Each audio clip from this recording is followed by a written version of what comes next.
कहानी की शुरुआत में हम माइक नाम के एक लड़के को देखते हैं जो एक नॉर्मल कन्वीनियंस स्टोर में काम कर रहा था। तभी अचानक विक्टोरिया नाम की एक औरत उसके सामने आई और कुछ अजीबोगरीब कोड बोलने लगी, लेकिन बेचारे माइक को समझ ही नहीं आ रहा था कि ये औरत कर क्या रही है। उसने पूछा कि कुछ चाहिए आपको, लेकिन वो औरत रुकी नहीं, वो बार बार उसी कोड को दोहराती रही। आखिरकार माइक के दिमाग में कुछ अजीब सी हलचल होने लगी, जैसे उसके अंदर की कोई पुरानी याद धीरे धीरे जाग रही हो। विक्टोरिया की बातें सुनने के बाद भी माइक के चेहरे पर कोई बदलाव नजर नहीं आया। आखिर में वो उसे परेशान करने के लिए माफी मांगकर निराश होकर वहां से चली गई। कुछ देर बाद जब माइक स्टोर के किचन में नूडल्स बना रहा था, तभी उसकी नजर पार्किंग लॉट में खड़ी अपनी कार के पास घूम रहे दो अजीब आदमियों पर पड़ी। माइक तुरंत उनके पास गया और पूछने लगा कि वो वहां क्या कर रहे थे, लेकिन बात देखते ही देखते बिगड़ गई। उनमें से एक आदमी ने अचानक चाकू निकाल लिया। उसी पल माइक के अंदर कुछ अजीब सा जाग उठा, जैसे उसके शरीर ने बिना सोचे समझे खुद ही रिएक्ट करना शुरू कर दिया हो। अगले ही पल उसने ऐसी खतरनाक फाइटिंग स्किल्स दिखा दी जिनसे वो खुद भी अनजान था।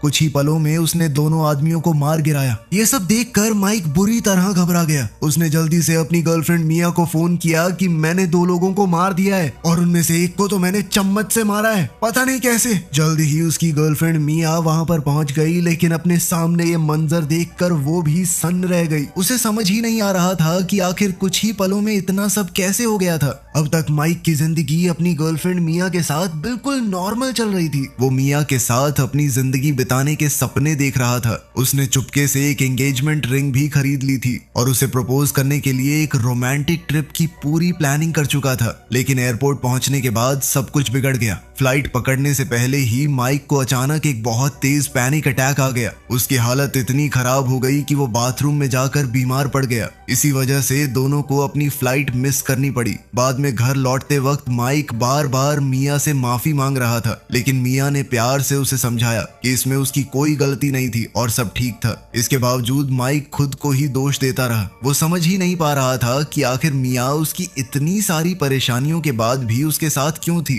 तभी अचानक रास्ते में शेरिफ वॉट्स नाम के पुलिस ऑफिसर ने उनकी गाड़ी रोक ली। वॉट्स पहले से ही माइक की एंजाइटी के बारे में जानता था, लेकिन उसकी मदद करने के बजाय वो उसका मजाक उड़ाने लगा। तब मिया ने पूछा कि हमें क्यों रोका है, यहाँ पर क्या किया है हमने। शेरिफ ने कहा कि अपना बोलने का तरीका ठीक कर लो, वरना पूरी रात जेल में सड़ोगे दोनों। आखिरकार जब उसके पास उन्हें रोकने की कोई वजह ही नहीं थी, तो उसने दोनों को जाने दिया। खैर घर पहुंचने के बाद माइक ने महसूस किया कि मिया ट्रिप कैंसिल होने की वजह से काफी उदास थी, इसलिए उसने उसका फेवरेट गाना चलाकर उसका मूड ठीक करने की कोशिश की। इसी दौरान उसने चुपके से एंगेजमेंट रिंग भी निकाल ली ताकि वो उसे प्रपोज कर सके। लेकिन तभी किचन में काम करते हुए मिया का हाथ थोड़ा सा जल गया, जिस वजह से उसे अपना प्रपोजल का आइडिया थोड़ा टालना पड़ा।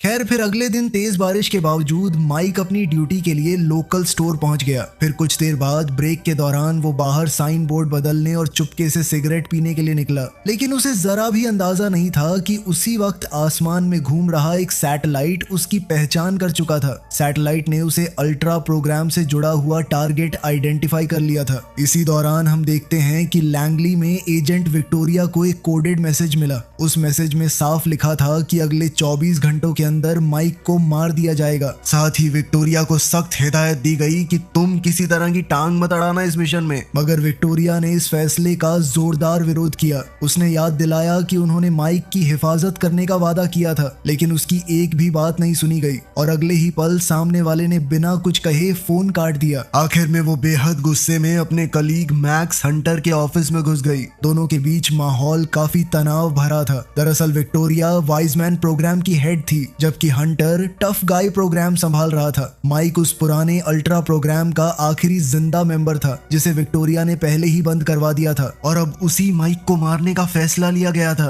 विक्टोरिया ने हंटर से पूछा कि आखिर वो माइक को क्यों मरवाना चाहता था, जिस पर हंटर ने सीधा सीधा जवाब दिया कि माइक शहर छोड़ने की कोशिश कर रहा है। प्रोटोकॉल में साफ लिखा है कि हम ऐसा नहीं होने दे सकते। इसी वजह से वो अब खत्म किए जाने वाले टारगेट्स की लिस्ट में आ चुका था। मगर विक्टोरिया ने इस फैसले का फिर से विरोध किया, लेकिन हंटर ने कहा कि मुझे इस बात से कोई फर्क नहीं पड़ता, तुम इस बारे में क्या सोचती हो, जो मेरा काम है वो मैं करूंगा। अगले दिन माइक सुबह जल्दी उठ गया। आज वो काफी उत्साहित था क्योंकि उसे अपने दोस्त रोज से मिलकर प्रपोजल के लिए पटाखे खरीदने थे। बाद में जब वो कन्वीनियंस स्टोर में काम कर रहा था तभी अचानक विक्टोरिया वहां आ पहुंची और फिर कहानी वहीं पहुंच गई जहां से शुरुआत हुई थी। उसने कुछ खास कोड बोलकर माइक की शक्तियों को एक्टिवेट कर दिया ताकि वो अपनी जान बचा सके। कांड होने के बाद माइक और मिया सोच ही रहे थे कि आगे क्या करना है कि तभी पुलिस वहां पर आ गई। उधर हंटर को खबर मिली कि उसके 2 ट्रेंड आदमियों को माइक ने सिर्फ 1 चम्मच की मदद से मार डाला था। ये सुनते ही हंटर को तुरंत शक हो गया कि विक्टोरिया ने माइक की छुपी हुई शक्तियां एक्टिवेट कर दी थी, इसीलिए अब उसने बिना देरी किए पूरे शहर को लॉकडाउन करने का ऑर्डर दे दिया। फिर कुछ ही देर बाद माइक और मिया को पुलिस ने हिरासत में ले लिया, लेकिन हंटर यहीं नहीं रुका। उसने सीधा पुलिस स्टेशन पर हमला करने का हुक्म दे दिया। इस मिशन के लिए उसने अपने 2 खतरनाक एजेंट्स क्रेन और सैम को भेजा।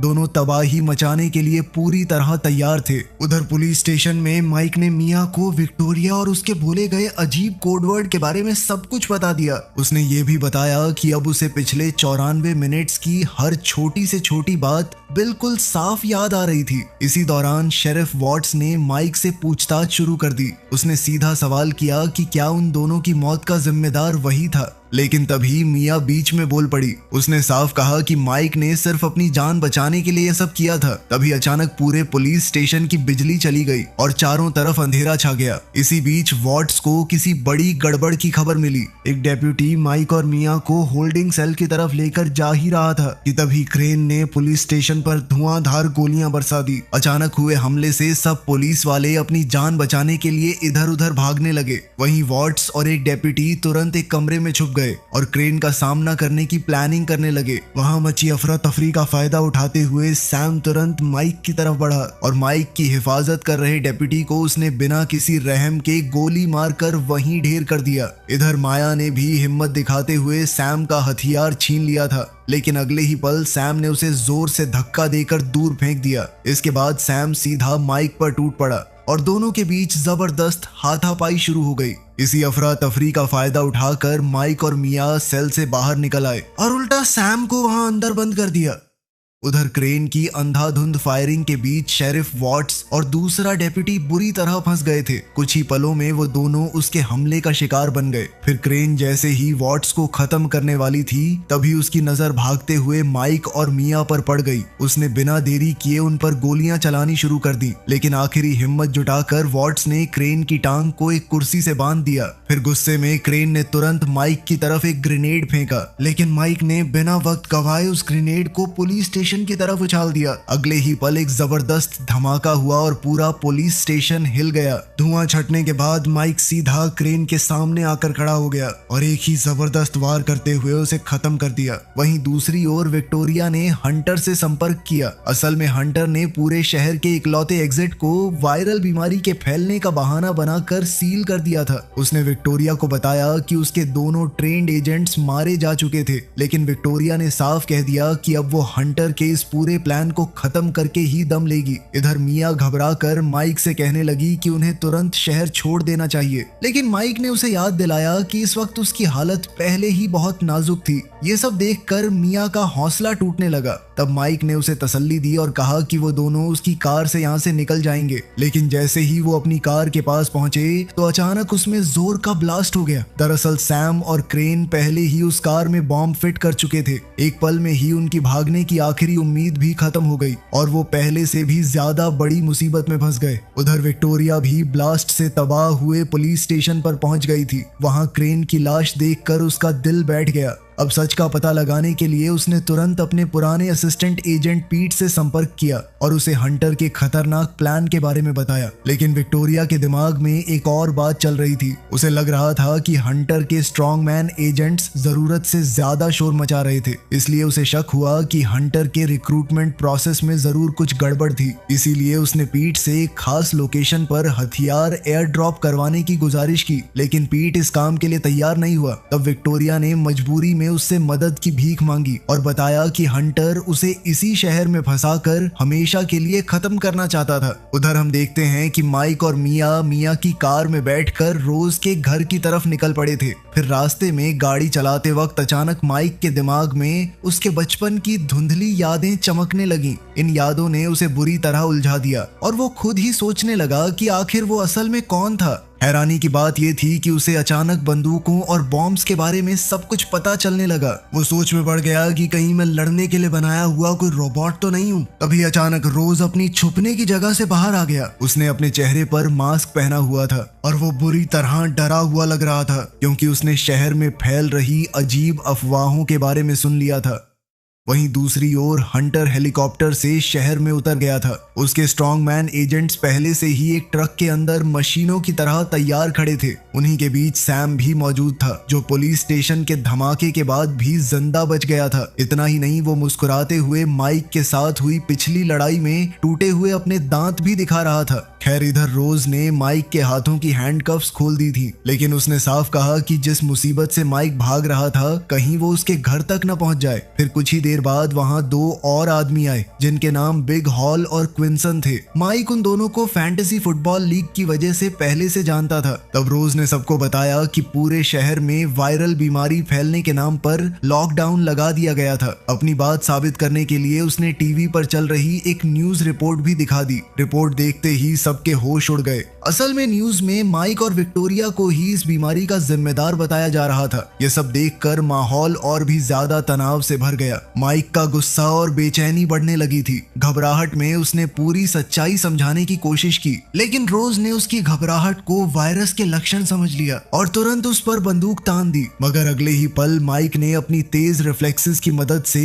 रोज की बंदूक छीन ली, लेकिन उसने तुरंत माफी मांगते हुए वो बंदूक वापस भी कर दी ताकि बात और न बढ़े। इसके बाद रोज उन दोनों को अपने बेसमेंट में ले गया और अंदर बंद कर दिया। हैरानी की बात यह थी कि वो बेसमेंट असल में एक छुपा हुआ डिस्को क्लब निकला। उधर विक्टोरिया को पीट के भेजे हुए हथियार सही सलामत मिल गए थे। उसके साथ कुछ फाइल्स भी थीं, जिनमें हंटर के स्ट्रॉन्ग मैन प्रोग्राम की सच्चाई लिखी हुई थी। उन फाइल्स से पता चला कि हंटर जानबूझकर मानसिक रूप से असंतुलित लोगों को स्ट्रॉन्ग मैन बना रहा था। अब धीरे धीरे विक्टोरिया के सामने पूरी साजिश की तस्वीर साफ होने लगी। इसी बीच हंटर ने पीट से संपर्क किया। उसे हथियारों की एयर ड्रॉप के बारे में सब कुछ पता चल चुका था। उसने पीट को ठंडे लहजे में चेतावनी दी कि उसने देश से गद्दारी की थी और उस गद्दारी की कीमत उसे बहुत महंगी चुकानी पड़ेगी। इसके बाद हंटर ने पीट को सख्त हिदायत दी कि वो इस मामले में दोबारा दखल देने की कोशिश न करे। इतना कहकर उसने तुरंत फोन काट दिया। फिर कुछ ही देर बाद विक्टोरिया ने भी पीट को कॉल किया। उसने कहा कि उसे सच्चाई दुनिया के सामने लाने में उसकी मदद चाहिए, लेकिन पीट डर चुका था, इसलिए उसने विक्टोरिया की मदद करने से साफ इनकार कर दिया। इधर बेसमेंट में मिया को छत के पास एक ऐसा रास्ता मिल गया जिससे वो लोग बाहर निकल सकते थे, लेकिन माइक ने बाहर निकलने से मना कर दिया। दरअसल वो सही वक्त का इंतजार कर रहा था ताकि मिया को शादी के लिए प्रपोज कर सके, लेकिन उन्हें जरा भी अंदाजा नहीं था कि हंटर उनकी लोकेशन ढूंढ चुका था। उसने तुरंत न्यूटन, रॉय और सैम को उनके पीछे भेज दिया और इस बार उनका सबसे खतरनाक हथियार एक जहरीली गैस थी। कुछ ही देर में उन किलर्स ने रोज के घर पर गैस अटैक कर दिया और इसके बाद वहां जबरदस्त गोलीबारी शुरू हो गई। इस हमले में रोज, क्विंसन और बिग हॉल की गोली लगने से मौत हो गई। इसी बीच एक किलर ने माइक पर हमला कर दिया था, लेकिन माइक ने भी उसका डटकर सामना किया और आखिरकार उसने उस अटैकर को हरा दिया। उधर अफरा तफरी का फायदा उठाते हुए मिया ने उस किलर का गैस मास्क छीन लिया था। फिर उसने माइक के साथ वहां से निकलने की कोशिश की। जाते जाते उसने उस अटैकर को गोली मारकर खत्म भी कर दिया, लेकिन तब तक जहरीली गैस माइक के शरीर पर अपना असर दिखाने लगी थी। उसकी आंखें धीरे धीरे बंद होने लगीं और वो बेहोश होने लगा। अब मिया तुरंत समझ गई कि हालात बहुत खराब थे। उसे उस गैस के बारे में पहले से सब कुछ पता था, इसलिए उसने बिना देरी किए माइक को एंटीडोट दे दिया। साथ ही वो लगातार उसे जगाए रखने की कोशिश करती रही, क्योंकि वो जानती थी कि अगर माइक इस वक्त सो गया तो शायद कभी दोबारा ना उठ पाए। वहीं बेहोशी और होश के बीच झूलते हुए माइक को कुछ अजीब यादें दिखने लगी। उसे मिया के साथ बिताए हुए ऐसे लम्हे याद आ रहे थे जो असल में कभी हुए ही नहीं थे। ये सब देखकर वो और और भी ज्यादा उलझ गया। जब आखिरकार उसे पूरी तरह होश आया तो उसने मिया से सीधा सवाल किया। उसने पूछा कि उसे उस गैस के बारे में इतनी जानकारी कैसे थी और सबसे बड़ी बात, वो असल में कौन था। घबराई हुई मिया के पास अब सच बताने के अलावा कोई रास्ता नहीं बचा था। तब उसने कबूल किया कि वो असल में एक एजेंट थी। पिछले 5 सालों से उसकी ड्यूटी माइक की देखभाल करना और उस पर नजर रखना था। ये सच सुनकर माइक के पैरों तले जमीन खिसक गई। उसे लगा कि उसके साथ बहुत बड़ा धोखा हुआ था और अगले ही पल वो गुस्से में वहां से भागकर गाड़ी की तरफ दौड़ पड़ा। तभी मिया भी उसके पीछे भागी और बार बार उसे समझाने की कोशिश करती रही, लेकिन माइक उसकी एक भी बात मानने को तैयार नहीं था।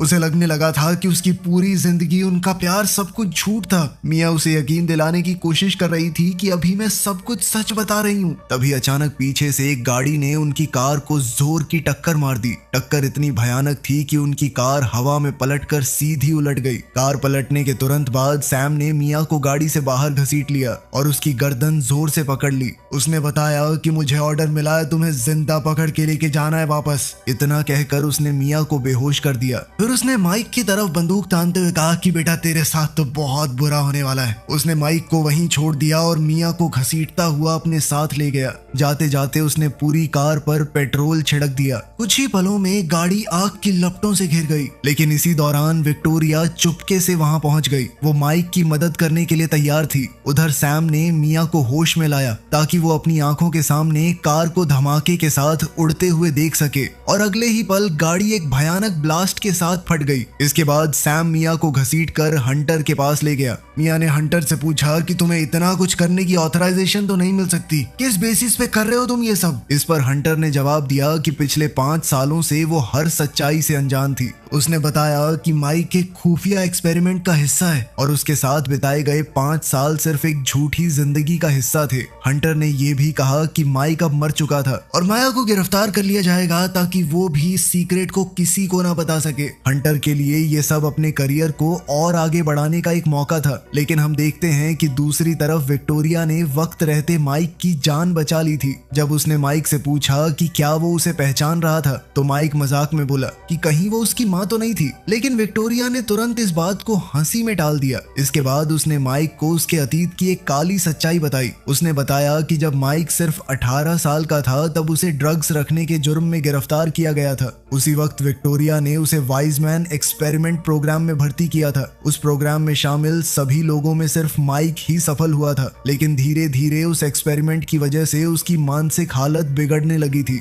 इसीलिए विक्टोरिया ने एक मुश्किल फैसला लिया और उसने पूरा प्रोग्राम बंद कर दिया। साथ ही माइक की सारी यादें मिटा दी और उसे एक नई जिंदगी जीने का मौका दिया। ये सब सुनकर माइक टूट सा गया। उसे लगा कि उन लोगों ने उसका दिमाग हमेशा के लिए बर्बाद कर दिया था, लेकिन विक्टोरिया ने समझाया कि उसके पैनिक अटैक्स और बार बार होने वाली उलझन कोई बीमारी नहीं थी, बल्कि यह जानबूझकर उसके दिमाग में लगाए गए सुरक्षा के सिस्टम्स थे ताकि जरूरत पड़ने पर उसकी हिफाजत हो सके। तभी पास खड़े एक बुजुर्ग आदमी की नजर उन दोनों पर पड़ गई। उसने तुरंत पुलिस को खबर कर दी।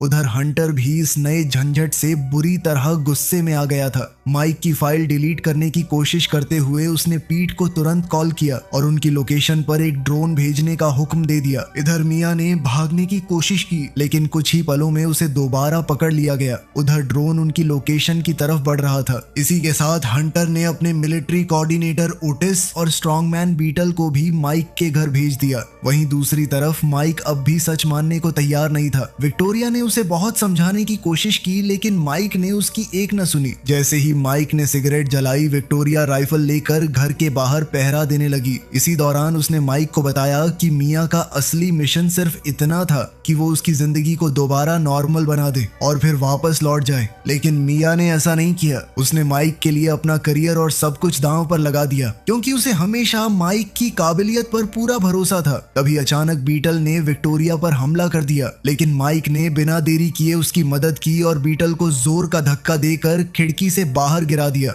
इसी बीच ओटिस ने उसे देख लिया और उनके ऊपर अंधाधुंध गोलियां बरसाने लगा। साथ ही वो लगातार हंटर को पूरी सिचुएशन की जानकारी भी देता रहा। हंटर ने तुरंत उनकी लोकेशन पर ड्रोन स्ट्राइक करने का हुक्म दे दिया और अगले ही पल घर के अंदर हर तरफ अफरा तफरी मच गई। ओटिस लगातार माइक पर गोलियां बरसा रहा था। इसी दौरान बीटल भी दोबारा घर के अंदर लौट आया और खतरा और भी बढ़ गया। वो दोनों मिलकर माइक पर अचानक हमला करने की तैयारी कर रहे थे, लेकिन विक्टोरिया ने मौका देखते ही बीटल को गोली मारकर हमेशा के लिए खत्म कर दिया। उधर ड्रोन भी उनकी लोकेशन के बिल्कुल पास पहुंच चुका था। तभी हंटर ने हमले का ऑर्डर दिया, लेकिन पीट की हिम्मत जवाब दे गई। वो ड्रोन से हमला कर ही नहीं पाया। इधर ओटिस लगातार किचन में फंसे हुए माइक पर हमला कर रहा था। तभी माइक की नजर उसके पास में पड़े हुए एक फ्राइंग पैन पर गई। उसने तुरंत उस पैन को उठाया और बड़े हिसाब से ओटिस की तरफ उछाल दिया। उधर पीट बुरी तरह घबरा चुका था। उसे पता था कि अगर उसने हंटर की बात नहीं मानी तो उसके लिए मुश्किलें खड़ी हो जाएंगी। फिर भी उसने ड्रोन से हमला करने से इनकार कर दिया। जल्द ही ड्रोन बिना हमला किए उनके ऊपर से निकल गया। इसके बाद पीट ने मजबूरी में हंटर के सीनियर ऑफिसर मिस्टर क्रूगर से संपर्क किया। खबर मिलते ही मिस्टर क्रूगर तुरंत अपने प्राइवेट जेट से निकल पड़ा। उधर हंटर की मुश्किलें बढ़ने लगी थी। उसकी पूरी सपोर्ट टीम को शहर छोड़ने का ऑर्डर मिल चुका था।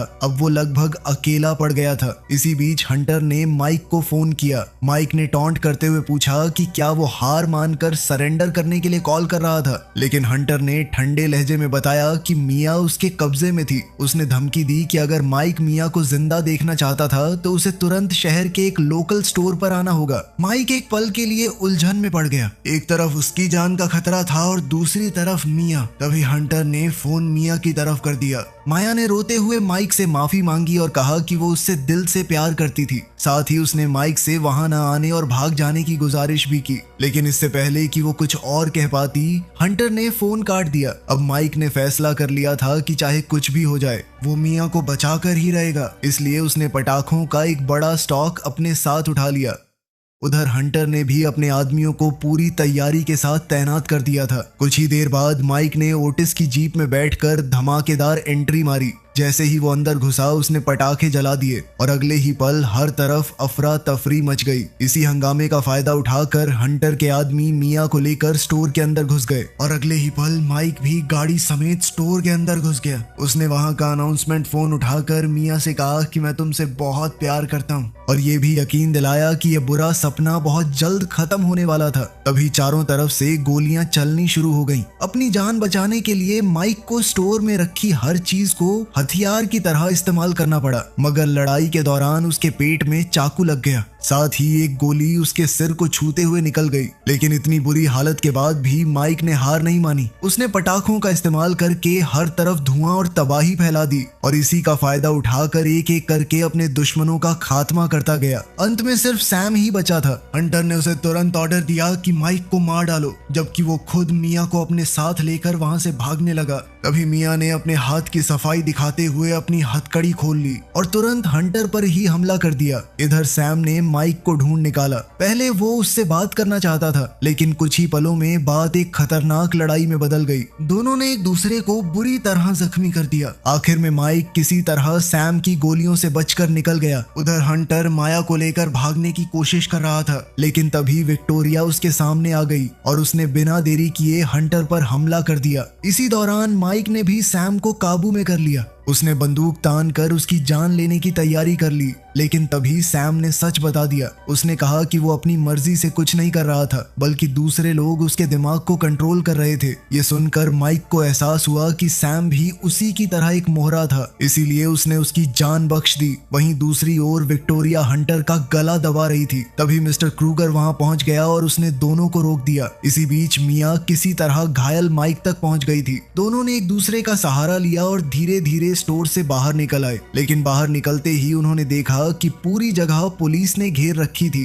सभी ऑफिसर्स ने उन पर बंदूकें तान रखी थी। इसी बीच माइक एक घुटने पर बैठ गया। उसने माया को एंगेजमेंट रिंग दिखाते हुए शादी के लिए प्रपोज किया। माया ने मुस्कुराते हुए तुरंत हाँ कर दी, लेकिन दोनों एक दूसरे को किस कर पाते उससे पहले ही पुलिस ने उन दोनों पर टेजर चला दिया। फिर कुछ देर बाद मिस्टर क्रूगर जंगल में विक्टोरिया और हंटर के सामने खड़ा था। उसने दोनों को घुटनों के बल बैठने पर मजबूर कर दिया। इसके बाद उसने विक्टोरिया को सरकारी ऑपरेशन में दखल देने और उसकी वजह से हुए आम लोगों की मौत के लिए कड़ी फटकार लगाई। उधर हंटर अपनी सोची समझी जीत पर घमंड करने लगा। उसे पूरा यकीन था कि उसने मिशन को सफलता से पूरा कर दिया था, लेकिन उसकी खुशी ज्यादा देर तक टिक नहीं पाई। तभी मिस्टर क्रूगर ने एक ऐसा सच बताया जिसने हंटर के होश उड़ा दिए। उसने साफ कह दिया कि हंटर को यह ऑपरेशन चलाने की कोई ऑफिशियल परमिशन ही नहीं दी गई थी। यह सुनकर हंटर हैरान रह गया। उसने कहा कि अगर मिशन कामयाब हो जाता तो सब लोग उसकी तारीफ ही करते। क्रूगर ने उसकी बात से हामी तो भर दी, लेकिन अगले ही पल उसने बिना एक भी पल गवाए हंटर को गोली मार दी। यह देखकर विक्टोरिया ने अपनी जान की भीख मांगी।